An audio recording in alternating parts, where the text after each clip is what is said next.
Investing on margin is a risky strategy, with its key concept being leverage. As a result, investment gains as well as losses can be amplified by its use. When you invest using margin, you are investing with borrowed money, and to do so, you must set up a margin account through a brokerage firm.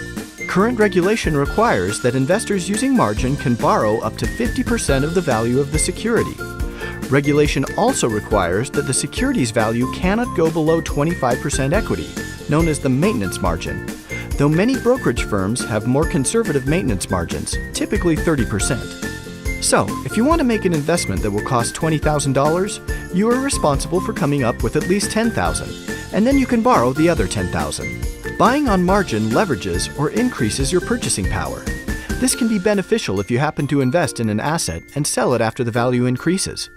For example, if the value of the $20,000 investment increases by 15%, it would be worth $23,000. If you decide to sell, your brokerage firm is repaid the amount borrowed first. You are then left with $13,000 and get to enjoy the full gain of $3,000, or 30%, less applicable commissions, markups or markdowns, and margin interest. You only had to put up $10,000, but your gain was realized on the full $20,000 investment. This is how leverage can work for you. However, the opposite can also be true.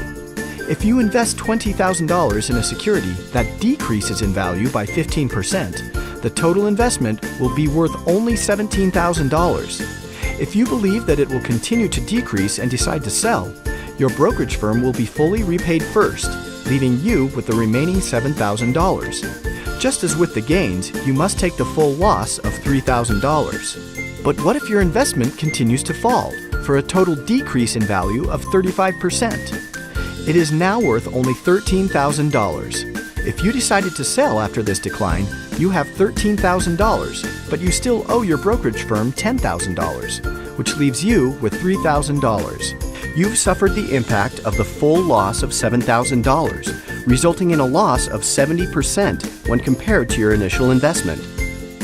In this case, leverage has worked against you. But something else happened here as well. Even if you decided not to sell the securities in your account, you still will need to have enough equity in your account to meet the maintenance margin requirements. Notice in the example above that the investment's value is below the required typical 30% brokerage firm required maintenance margin. If a margin account falls below the maintenance level and you do not have enough cash or equity from other securities in your account, your brokerage firm can issue a margin call requiring you to either deposit additional funds or securities to your account, or to liquidate some of the securities within your account to cover the discrepancy. Remember, the securities within your account serve as collateral for the loan from the brokerage firm, so if you fail to meet the margin call, your brokerage firm can liquidate your investments to cover the call without notifying you or asking which securities you want sold. With the amplified gains and amplified losses that can result from investing on margin, this strategy is clearly not for everyone.